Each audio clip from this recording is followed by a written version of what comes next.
नमस्कार, मी पत्रकार सचिन अपसिंकर, बार्शी टुडेमध्ये आपलं स्वागत. महाराष्ट्रामध्ये अत्यंत बहुचर्चित असा मनोज जरांगे पाटील पॅटर्न बार्शीत कोणाला उमेदवारी देणार? आपण बोलतोय मनोज जरांगे पाटील यांच्या मराठा पॅटर्न बद्दल.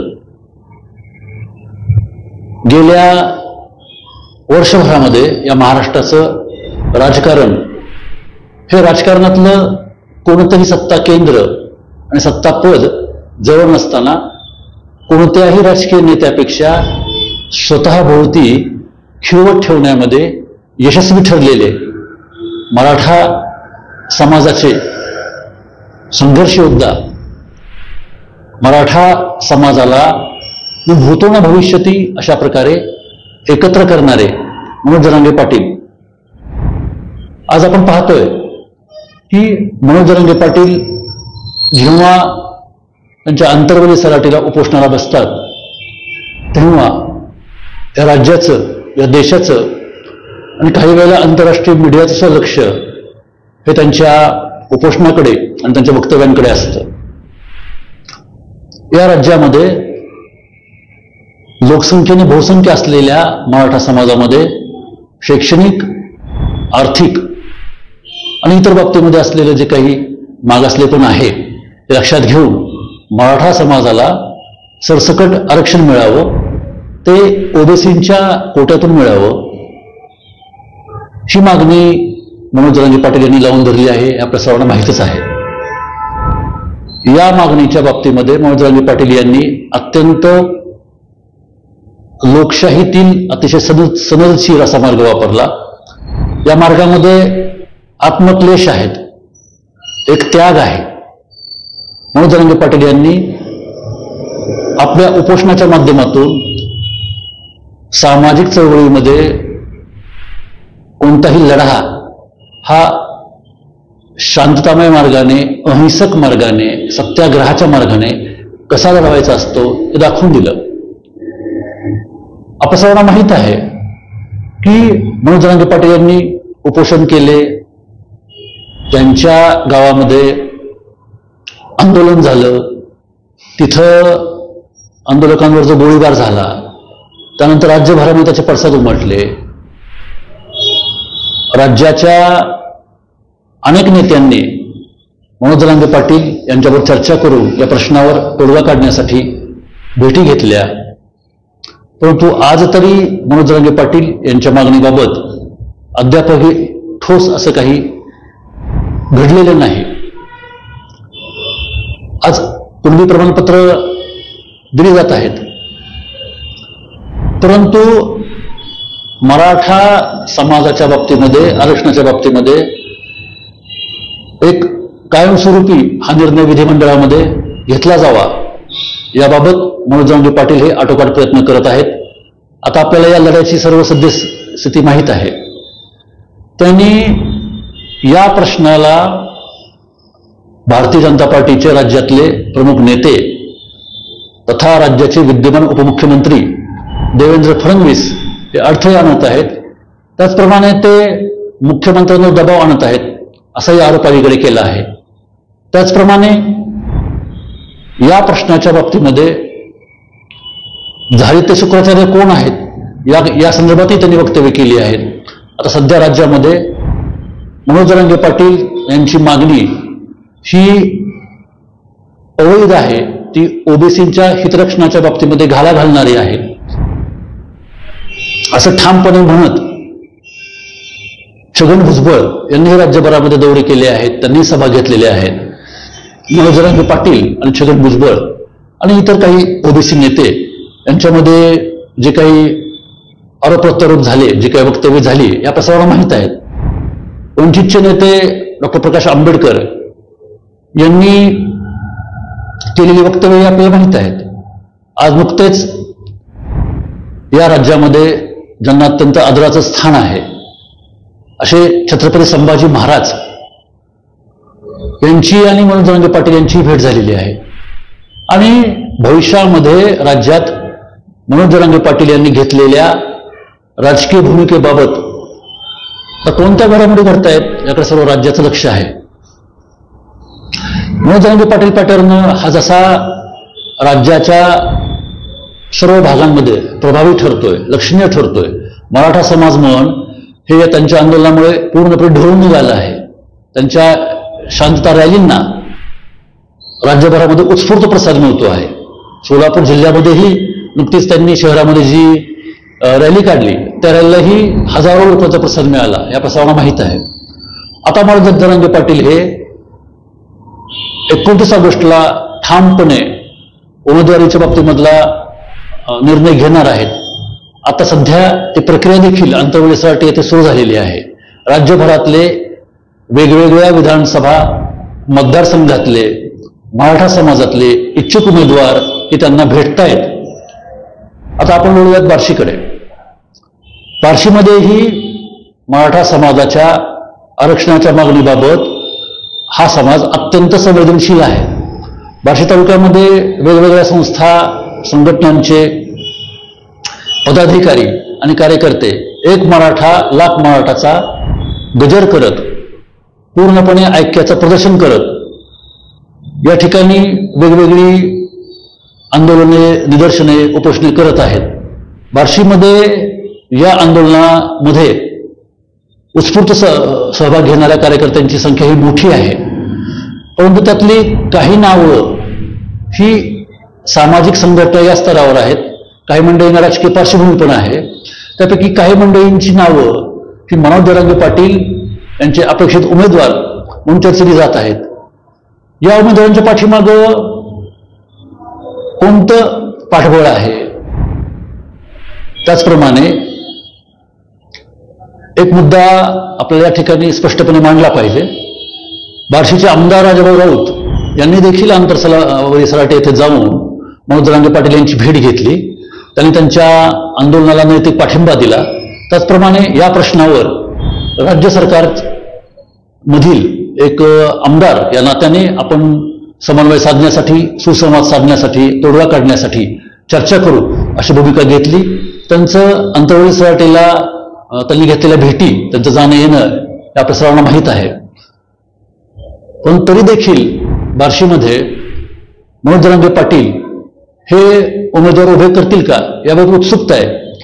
याचं कारण असं आहे की मनोज जरांगे पाटील यांनी अलीकडे बार्शी संदर्भात केलेली वक्तव्य, आपल्याला या वक्तव्यांचा उहापोह करण्यापेक्षा बार्शीमध्ये कोणत्या सामाजिक कार्यकर्त्यांना उमेदवारी मिळण्याच्या प्रक्रियेमध्ये गृहीत धरलं जात आहे याबाबत आपण बोलूयात. या सर्वांमध्ये 3 नावं ही प्रामुख्याने आघाडीवर आहेत. यांचा लक्षणीय सहभाग याच्यामध्ये उठून दिसलेला आहे. त्यातलं पहिलं नाव म्हणजे संभाजी ब्रिगेड या तालुका अध्यक्ष पदाच्या माध्यमातून, या संघटनेच्या माध्यमातून कार्यरत असणारे आनंद काशीद. म्हणजे आपण असं म्हटलं की आनंद काशीद कुठे भेटतील, तर तालुक्यामध्ये त्यांना जे ओळखतात त्यांच्या तोंडावर एकच उत्तर येईल, आनंद काशीद हे तुम्हाला तहसील कार्यालयासमोरच्या मंडपामध्ये एकतर निदर्शनं करताना दिसतील किंवा मराठा समाजातल्या कार्यकर्त्यांबरोबर चर्चा करताना दिसतील किंवा उपोषणाला बसलेले दिसतील. आनंद काशीद यांनी मनोज जरांगे पाटील यांच्या चळवळीच्या प्रारंभापासून बार्शीमध्ये त्यांना नैतिक पाठिंबा म्हणून उपोषण केलं. त्याचप्रमाणे त्यांनी मराठा समाजाच्या आरक्षणाच्या प्रश्नाबाबत जागृती करण्यासाठी लोकसभा निवडणुकीच्या काळामध्येही एक यात्रा काढली. त्यांनी मराठा समाजाच्या आरक्षणाच्या मागणीची घोषवाक्य असलेल्या एका रथामधून ती आपली यात्रा काढली. त्याच्यामध्ये मराठा सामाजिक कार्यकर्त्यांच्या बरोबर जाऊन त्यांनी वेगवेगळ्या खेडेगावामध्ये जाऊन आपल्या समाज बांधवांच्या भेटी घेतल्या, त्यांचं मन वळवण्याचा प्रयत्न केला, त्यांना आपली भूमिका सांगितली. त्यांच्या या भेटींना चांगला प्रतिसाद मिळाला असं मानलं जातं. आज मराठा समाज हा या आरक्षणाच्या मागणीबाबत अत्यंत संवेदनशील आहे. त्यामुळे आनंद काशीद यांनी प्रारंभापासून घेतलेल्या या भूमिकेमुळे त्यांचा या तालुक्यातल्या मराठा समाज बांधवांबरोबरचा संवाद आणि जवळीक ही वाढली असं मानलं जातं. आनंद काशीद हे सामूहिक विवाह सोहळा असेल त्यानंतर छत्रपती शाहू महाराज जयंतीनिमित्त घेतला जाणारा समाजातल्या विविध गुणवंतांचा पुरस्कारचा कार्यक्रम असेल, अशा वेगवेगळ्या आंदोलनाच्या माध्यमातून बार्शीकरांना परिचित आहे. आता आनंद काशीद यांनी आजपर्यंत कोणत्याही राजकीय पक्षाने तसं महत्वाचं कोणतं पद भूषवलेलं नाहीये. आता ते सध्या तशा राजकारणातल्या कोणत्याही सत्ता केंद्रावर पदाधिकारी म्हणून कार्यरत नाहीत, परंतु एक सातत्यानं उपक्रमशील असणारा एक हाडाचा कार्यकर्ता, एक लढवया कार्यकर्ता म्हणून त्यांच्याकडे पाहिलं जातं. त्यामुळे आनंद काशीद यांचं नाव हे या उमेदवाराच्या प्रक्रियेच्या बाबतीमध्ये अर्थातच चर्चेमध्ये आहे. त्यानंतर जर आपण विचार केला तर वैराग आणि परिसरामध्ये, त्याचप्रमाणे सोलापूर जिल्हा आणि राज्यामध्येही वेगवेगळ्या भागांमध्ये त्यांचा मोठा शिक्षण संस्था समूह आहे. जय जगदंबा बहुउद्देशीय शिक्षण संस्थेच्या माध्यमातून ज्यांचे पिताजी काही बाळासाहेब उर्फ बाप्पा कोरके हे कार्यरत होते, ज्यांच्या आईंनी जिल्हा परिषद सदस्य भूषवलं आणि जे सध्या बाप्पांच्या पश्चामध्ये या सगळ्या संस्था समूहाची धुरा सांभाळत आहेत, असे डॉक्टर कपिल कोरके. डॉक्टर कपिल कोरके हे युवा व्यक्तिमत्व आहे, एक शांत मितभाषी, आपली भूमिका समंजसपणे मांडणारा, मराठा समाजातला एक या चळवळीबाबत आस्था असणारा एक जागरूक सामाजिक कार्यकर्ता नेतृत्व म्हणून त्यांच्याकडे पाहिले जातं. ते देखील सातत्याने आंतरवली सराटीला जाऊन मनोज जरांगे पाटील यांच्या वेगवेगळ्या आंदोलनांमध्ये पाठिंबा व्यक्त करताना दिसतात. त्याचप्रमाणे नुकतेच बार्शीमध्ये शांतता रॅलीच्या निमित्ताने जो मराठा समाज बांधव जे बार्शीतून गेले, तर त्याच्या संयोजनामध्येही डॉक्टर कपिल कोरके हे अग्रभागी होते, आघाडीवर होते त्या सर्व प्रक्रियेमध्ये. आणि डॉक्टर कपिल कोरके यांनी अतिशय स्पष्टपपणे नुकत्याच घेतलेल्या एका मुलाखतीमध्ये असं सांगितलंय की मी मराठा समाजाला आरक्षण मिळावं या मागणीबाबत मनोज जरांगे पाटील यांच्यासोबत आग्रही भूमिका घेणारा एक कार्यकर्ता आहे. मला राजकीय पदांचं आणि कोणत्याही राजकीय उद्देशांचं काहीही देणं घेणं नाही, परंतु मनोज जरांगे पाटील जी भूमिका घेतील किंवा जी भूमिका घ्यायला सांगतील त्या भूमिकेचं आपण अनुकरण करणार, त्या भूमिकेला, त्या जबाबदारीला आपण न्याय देणार. मग त्याच्यामध्ये त्यांनी जरी या संदर्भामध्ये अजून ठामपणे भाष्य करण्यास पुढाकार घेतला नसला तरी ते सुद्धा मनोज जरांगे पाटील यांनी बार्शी विधानसभा मतदारसंघामध्ये जे अपेक्षित मराठा उमेदवार गृहीत धरलेले आहेत त्याच्यामध्ये ते एक आहेत असं म्हटलं जाऊ शकतं. डॉक्टर कपिल कोरके हे वैराग भागामध्ये आपल्या पित्याचा, आपल्या घराण्याचा, या सगळ्याचा प्रभाव टिकवून ठेवण्यामध्ये संघटन कौशल्य असणारे व्यक्तिमत्व आहे. परंतु एक संस्था समूह चालक म्हणून या सगळ्या प्रक्रियेमध्ये ते जहाल भूमिका घेतात, मवाळ भूमिका घेतात की राजकीय भूमिकेच्या बाबतीमध्ये काही तडजोड करतात, याच्या संदर्भामध्ये आपल्याला आता काही अधिकारवाल्यांना स्पष्टपणे काही सांगता येणार नाही, पण लवकरच त्यांच्या भूमिका या जाहीर होतील असं मानलं जातं. आणि आता यानंतरचं तिसरं नाव असं आहे ते म्हणजे पंचायत समितीचे माजी सभापती युवराज काटे. बापू या नावाने त्यांना संबोधलं जातं. युवराज बापू काटे हे तसे विद्यमान आमदार राजभाऊ राऊत यांच्या राजकीय वाटचालीमधले एक अत्यंत जुने, कट्टर, निष्ठावंत युवा सहकारी. त्यांनी पंचायत समिती निवडणूक लढवली, ते पंचायत समितीचे सदस्य झाले. पंचायत समितीचं उपसभापतीपद त्यांनी भूषवलं. त्यानंतर पहिल्या 2.5 वर्षाची मुदत संपल्यानंतर नंतरच्या 2.5 वर्षामध्येही त्यांना आपल्या गटातल्या सहकाऱ्यांचं पाठबळ लाभलं. त्याचबरोबर त्यांचे विरोधक असलेल्या सोपळ गटातल्याही सहकाऱ्यांचं पाठबळ लाभलं आणि त्यानंतर त्यांचं सभापतीपद जे आहे ते पूर्ववत झालं. त्यामुळे युवराज काटे यांनी बार्शी तालुक्यामध्ये जवळपास 5 वर्षे पंचायत समितीचं पदाधिकारी पद भूषवलेलं आहे. युवराज काटे हे बार्शी तालुक्यामध्ये सर्व स्तरामध्ये चांगला संपर्क असणारं, एक भागवत सांप्रदायिक विचारांची बैठक असणारं व्यक्तिमत्व आहे. आणि अशा युवराज बापूंना त्यांनी नंतर आपली राजकीय भूमिका बदलली. ते माजी मंत्री दिलीप सोपल यांच्या गोटात दाखल झाले. युवराज बापूंनी आजपर्यंत अत्यंत सोपल निष्ठावंताची भूमिका बजावली आहे. बापू काटेंनी सोपल गटामध्ये सहभाग घेतल्यानंतर दिलीप सोपल यांनी घेतलेल्या प्रत्येक राजकीय भूमिकेबाबत आपली बांधिलकी ठेवली आहे. गेल्या 2019 साली झालेल्या विधानसभा निवडणुकीच्या वेळी सुद्धा युवराज बापू काटेंना राष्ट्रवादीची विधानसभाची उमेदवारी लढविण्याची ऑफर होती असं मानलं जातं. परंतु केवळ सोपल निष्ठेमुळे युवराज बापूंनी ती उमेदवारी नाकारली आणि त्यांनी सोपल यांचाच प्रचार करणं पसंत केलं.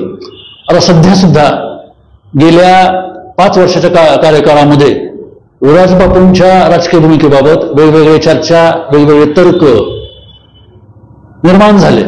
परंतु युवराज बापूंनी दिलीप सोपल यांची साथ सोडलेली नाही. त्यामुळं आगामी विधानसभा निवडणुकीमध्ये मनोज जरांगे पाटील पॅटर्नमधून उमेदवारी घेण्याच्या बाबतीमध्ये ते पुढाकार घेतील का, या बाबतीमध्ये साशंकता व्यक्त होत आहे. पण युवराज काटे यांचा या मराठा समाज आरक्षणाच्या चळवळीमध्ये जो सातत्याने सहभाग आहे, तो सहभाग जर लक्षात घेतला तर ते त्या दिशेला झुकले आहेत अशी चर्चा आहे. युवराज बापू काटे यांना भविष्यातल्या राजकारणामध्ये प्रस्थापित राजकीय नेत्यांच्या विरोधामध्ये लढणं हे तितकंसं सोपं नाही. सगळ्या राजकीय परिस्थितीचा एकंदरीत लेखाजोखा घेऊन त्याचा मूल्यमापन करून अतिशय गंभीरपणे युवराज काटे या संदर्भातली भूमिका घेतील असं मानलं जातं. सध्या तरी बार्शी तालुक्याच्या समाजकारणावर, राजकारणावर, सार्वजनिक जीवनावर मनोज जरांगे पाटील यांच्या मराठा आरक्षणासाठी केलेल्या चळवळीचा खूप मोठा प्रभाव आहे. बार्शी तालुक्यामध्ये या पॅटर्नच्या माध्यमातून नेमके कोणत्या व्यक्ती या उमेदवारीकडे आकृष्ट होतात किंवा त्यांना उमेदवारी दिली जाते, याकडे संपूर्ण बार्शी तालुक्याचं अत्यंत उत्सुकतेने लक्ष आहे. अद्यापही मनोज जरांगे पाटील यांची राजकीय भूमिका ही पुरेशी स्पष्ट झालेली नाही. त्यामुळं आपण या बाबतीमध्ये अधिक काही न बोलता आपण भविष्यातल्या राजकारणामध्ये नेमकं काय घडतं याकडे आपण लक्ष ठेवून असू आणि वेळोवेळी या संदर्भात आपण बोलू. धन्यवाद.